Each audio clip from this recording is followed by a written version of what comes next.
Onorevole Stephen Mullighan, che è il Ministro del Tesoro del South Australia. Buon pomeriggio, Stephen. How are you? Buon giornata. I'm well.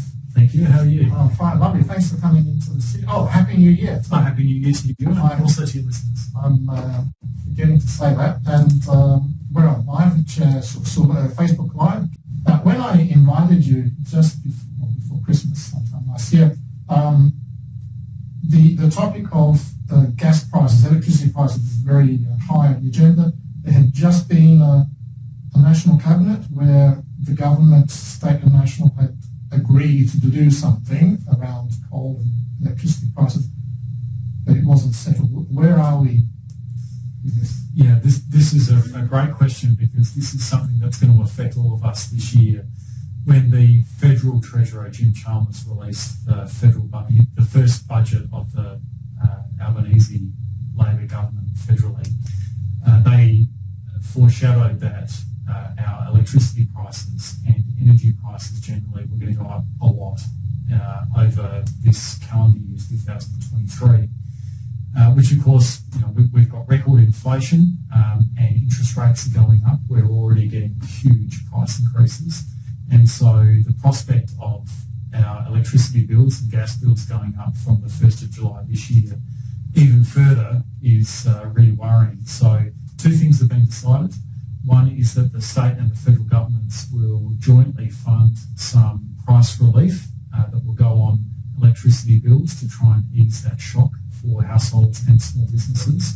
But secondly, the federal government itself will impose caps on both coal prices and gas prices to try and make it cheaper for electricity generators to purchase coal and gas and generate electricity for us to use.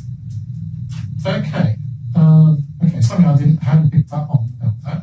One thing I hadn't picked up, I didn't realise that the federal government had the power to regulate both gas and coal. One thing was that gas was a federal issue and coal came under state jurisdictions.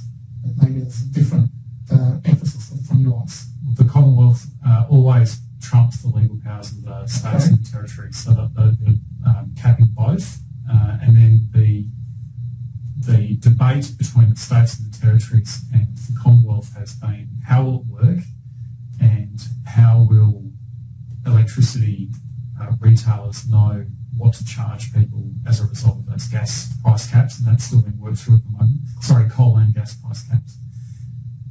And then the other issue, of course, is places like Queensland and New South Wales who mine a lot of coal and see it provided to electricity generators, and even South Australia, where we have a lot of gas extracted by Santos and provided to electricity generators. We charge royalties on those coal and gas operations, and how will those states and territories be compensated if there's a price cap?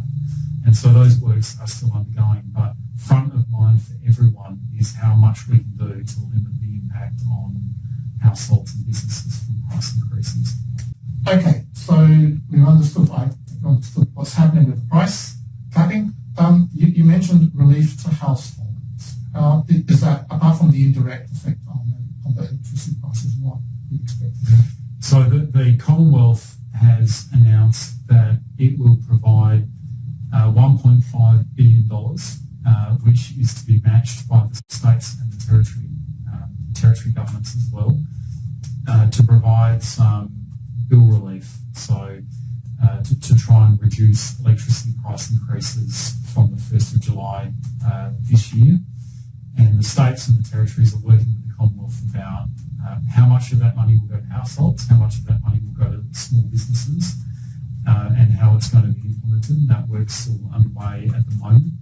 But that's important because without any relief for households and businesses, for households to get a bill increase of several $100s per year will be a huge shock.